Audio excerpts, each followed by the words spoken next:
No one saw it coming, not the loyal viewers, not the BBC, and not even those who believed the repair shop was simply a gentle, comforting show about restoring old treasures and healing memories.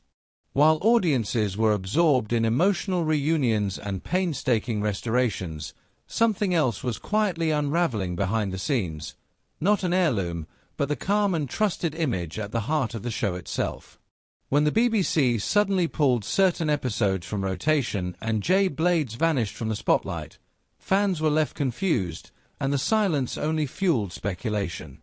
To understand why this moment hit so hard, you have to understand what the repair shop represents.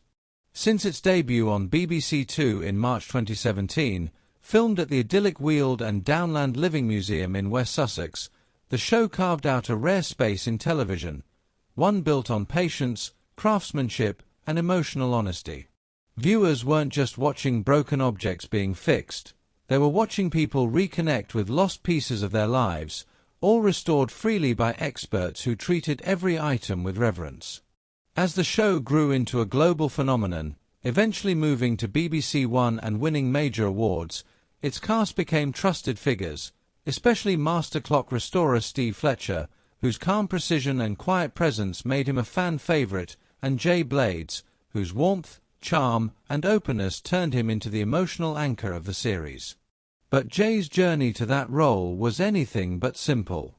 Raised in poverty by a single mother, shaped by racism, undiagnosed dyslexia, family abandonment, and later homelessness, Jay carried invisible battles for decades. Even as fame arrived, so did the weight of unresolved trauma, mental health struggles, and the shame of illiteracy, something he bravely confronted in his 2022 BBC documentary about learning to read at 51. Just when it seemed Jay had rebuilt his life, late 2024 brought a devastating turning point. He was charged with controlling and coercive behavior toward his wife, allegations that stunned the public and clashed sharply with the compassionate image viewers had embraced for years. With a trial scheduled for 2025, the BBC quietly edited him out of reruns, Jay stepped away from public life, and the show moved forward without its most recognizable face. Then, unexpectedly, Steve Fletcher made a move no one anticipated, posting a photo of himself with Jay, sharing that he had visited him for tea and conversation. In an instant, that single gesture ignited debate. To some, it was an act of loyalty and compassion. To others, it felt uncomfortable, even inappropriate, given the seriousness of the accusations. Steve made no statement, offered no defense, and passed no judgment. He simply showed up. And in doing so, he became the quiet center of a storm he didn't create.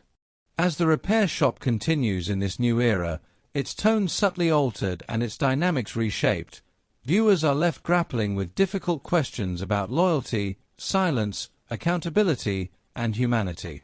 The show was built on restoring what seemed broken beyond repair, but this time, the damage isn't mechanical, it's personal, public, and unresolved. Whether Steve's decision will be seen as integrity or risk remains to be seen, but one thing is certain, the calm world of the repair shop will never look quite the same again.